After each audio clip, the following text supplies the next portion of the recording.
Wow, it is nuts that it has been a year since we moved into this house and have started the homesteading life. Thank you to everyone who's been watching. We didn't quite start our YouTube channel a year ago, but thank you for what you have watched if you've been sticking through on the journey. The reason why I wanted to make this video today is I wanted to talk about really what we've done in a year. So for the people that were in my shoes, 1 to 2 years ago, wanting to get into this life, to show you really what it takes or what it can take to get a homestead operation up and running, because as I've discovered, it is not just the land that you need. There's a lot more infrastructure that goes into it, which is what I want to talk about today. If you are new to the channel, so glad to have you here. Today I want to talk about all the projects we undertook within our first year.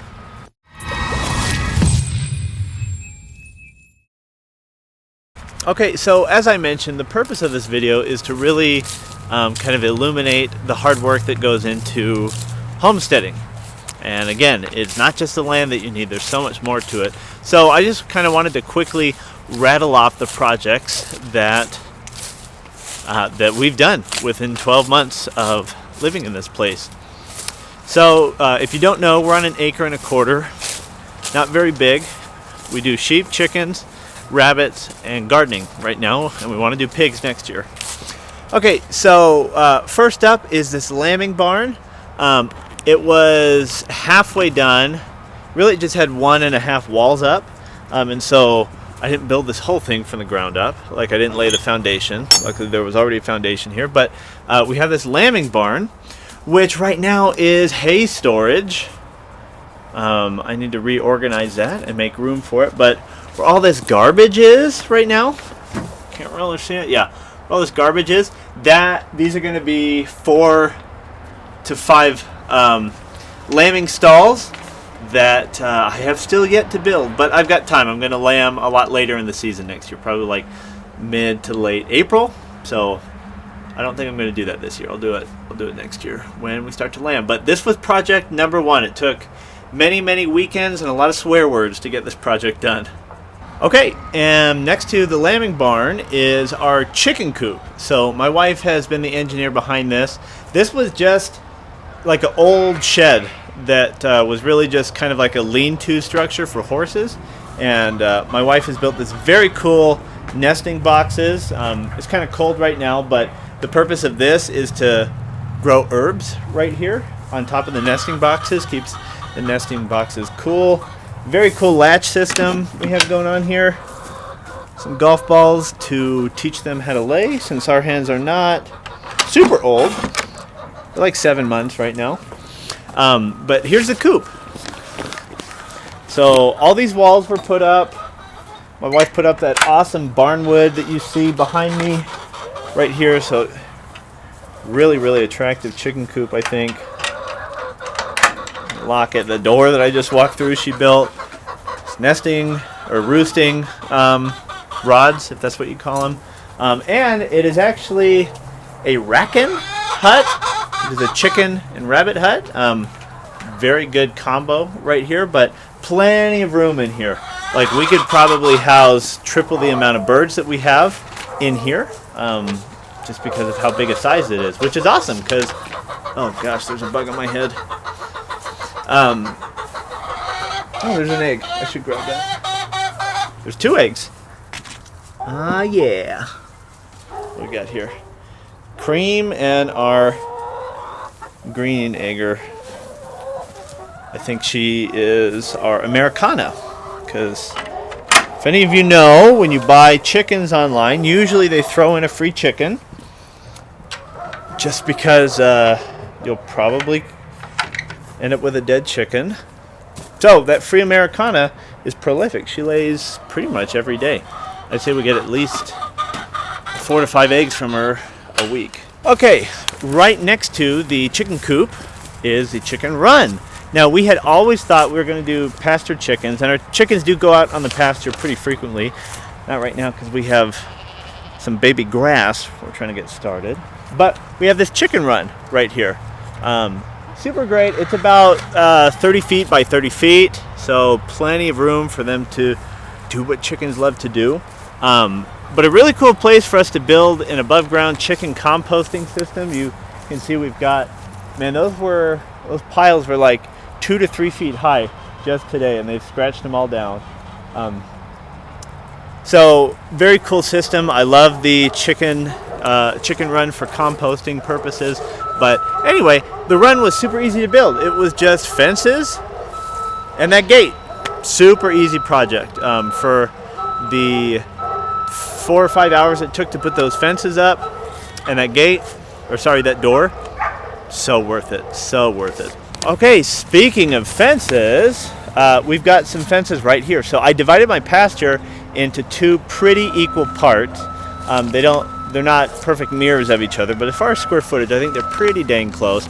I made the back slightly bigger on purpose because I like the sheep further away from my house for longer. But the purpose of this is to let the sheep graze one area all the way down and basically give it a month to rest while they graze this other area. I've got 5 ewes right now. I think I'm going to go down to 4 ewes next year, or I might just go down to finishing rams next year.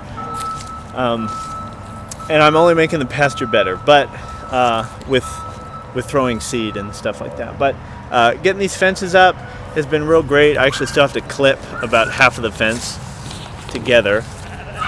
But you can see right here, I got this big swinging gate on there, which is helpful in case I need to get a truck back there, which I continue to have to do for one reason or another. And then right next to the gate, and then maybe part of the same project is this other fence that goes straight down here. And it's given us our hog run right here. So I feel like this is more than enough space to do 2 hogs. We're going to start with 2 next year. We've already got someone to get us some Berkshires, which I'm so happy about, because you decide on a breed, right? Like, we want to do Berkshires, great, well marbled, very red meat. And then you start trying to find them, and it's pretty hard. So we found somebody that we're gonna get 2 weaned, hopefully gilts from next year, and finish them off here, which will be very, very cool. So hog run is another thing that we had going. Also, we got just tons of wood chips for that to really kind of help the earth and help with that composting factor, help keep the odor down from the hogs. So I think that's gonna really help us out a lot. Another thing we have done, you can see I've got loads of mature trees in the pasture. It's very, very cool. It honestly makes it helps a lot in the summertime to really cool this place off. And it sounds really pretty when you have a light wind blow, and it sounds totally scary when you have a heavy wind blowing. So we've removed, I think it was 9 of these trees, which if you've seen any previous videos, you've seen how ugly my pasture has been for like half the year because we're super cheap. So we paid a crew to just knock them down. They didn't chip them, they didn't chop them or anything. So I chainsawed them, we chipped them ourselves, which is where we're getting all this wonderful wood chips for our chicken run and our hog run and stuff. So it's great. We don't let an inch of a tree go to waste around here.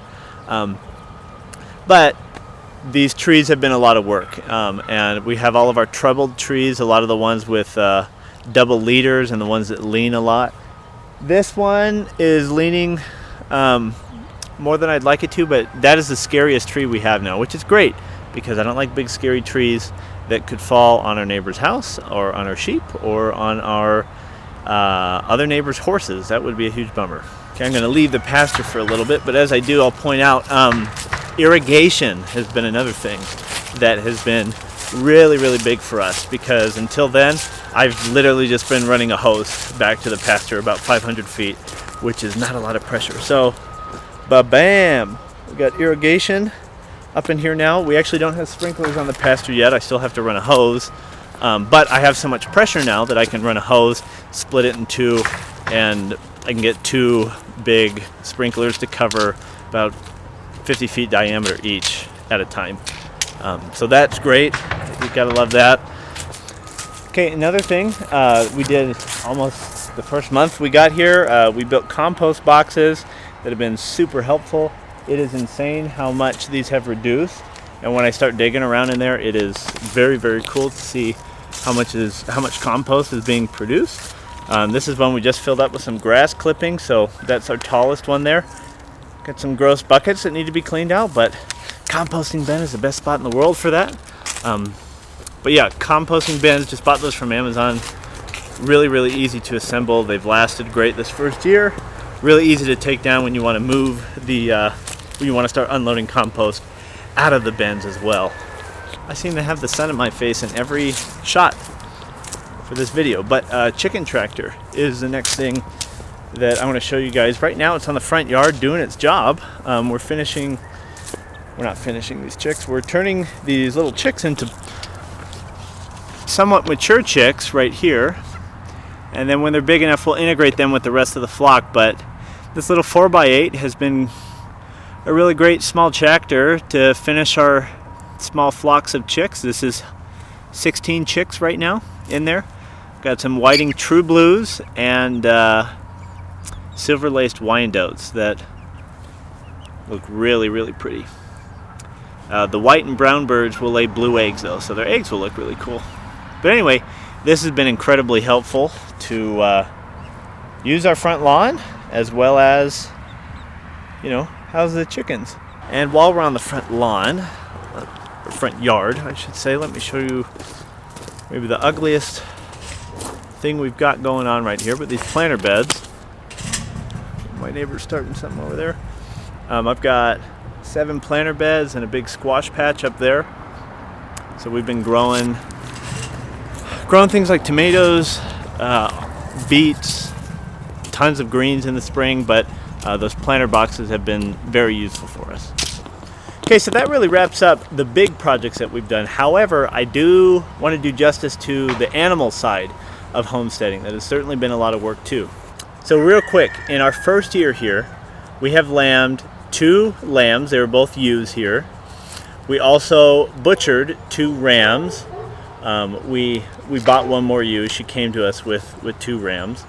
So that's why I had 2 ram lambs to work with. We traded away another ram to get stud rights into a really good stud line. So now we don't have to keep a ram year round, which is awesome.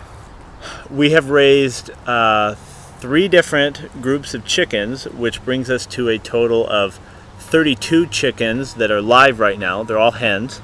We have butchered about a dozen roosters, which we have done with 0 equipment except for a sharp knife, a bucket, and an old apple cider vinegar bottle that we turned upside down and used as a killing cone.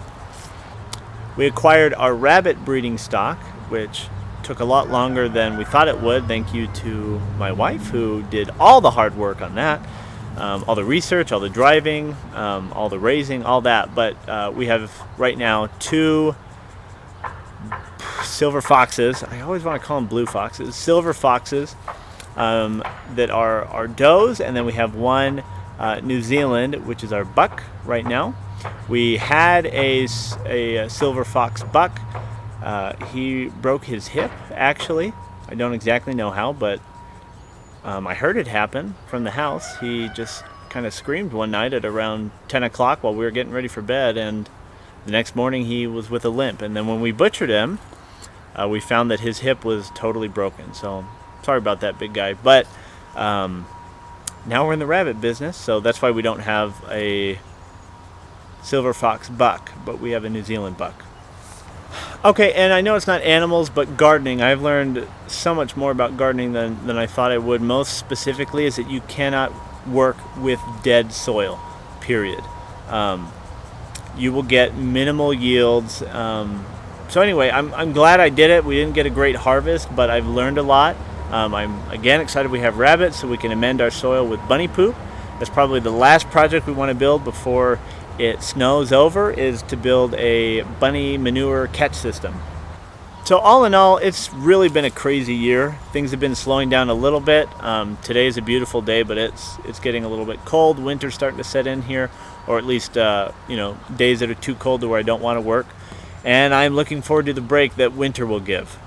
So hey, if you are a homesteader, what are some of the projects that were your first year projects? I'd love to hear about how our experiences compared, and if you've been homesteading for longer than that, what should I be expecting? What are the things that are still on my radar, or at least should be?